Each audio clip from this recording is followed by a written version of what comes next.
Pelayanan terhadap Satker dalam hal pencairan anggaran masih menjadi tugas utama kantor Ditjen Perbendaharaan Negara, meski di samping hal tersebut evaluasi terhadap penyerapan anggaran APBN yang dijalankan oleh mitra kerja juga dilakukan. Kakanwil Ditjen Perbendaharaan Provinsi Aceh, Bakhtarudin saat peringatan Hari Bakti Perbendaharaan mengatakan pihaknya akan selalu melakukan pembenahan dan percepatan pelayanan kepada mitra kerja. Bahkan KPPN Banda Aceh juga sudah mendapatkan ISO 9000 untuk pelayanan yang prima. Ini tidak membuat puas jajaran perbendaharaan yang akan terus meningkatkan pelayanan. Kanwil Ditjen Perbendaharaan Aceh juga akan melakukan evaluasi terhadap penyerapan anggaran serta pendampingan terhadap mitra kerja. Sebagai kantor pelayanan, KPPN sebagai ujung tombak Ditjen Perbendaharaan mengedepankan pelayanan dalam melaksanakan tugasnya.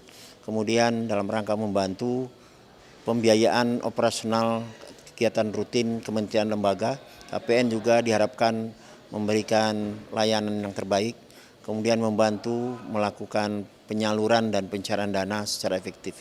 Satker juga kami nilai dalam laporan keuangan. Laporan keuangannya itu rekonsiliasi itu tidak ada salah ya, tidak ada salah. Juga menyampaikan rekon itu tepat waktu dan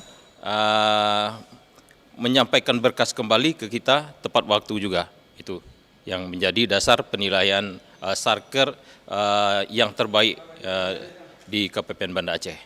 Ahmad Fauzi juga menambahkan dalam peringatan Hari Bakti Perbendaharaan ini, KPPN Banda Aceh memberikan penghargaan untuk memberikan motivasi kepada Satker dalam penyusunan laporan administrasi pencairan dana. Penghargaan yang diberikan tersebut dibagi dalam 3 kategori dan diterima oleh sejumlah instansi diantaranya Kodam Iskandar Muda, Polda Aceh, MCM Bernun, Minlam Baru, serta Mahkamah Syariah Kota Banda Aceh. Kami ucap syukur hasil kerja keras kami selama 1 tahun ini membuahkan hasil dan tentunya kami sangat senang dengan penghargaan ini dan kami bermotivasi tahun depan insya Allah kalau bisa kami mempertahankannya kembali dalam penghargaan dari KPPN ini dan kami berharap kerjasama kami dengan KPPN pun dapat berlangsung dengan baik seperti tahun sebelumnya. Dengan adanya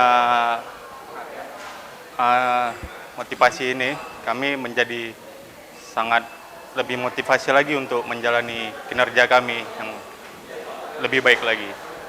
Para penerima penghargaan ini mendapatkan kekhususan diantaranya bebas antri selama 6 bulan. Tim Liputan TVRI Aceh melaporkan.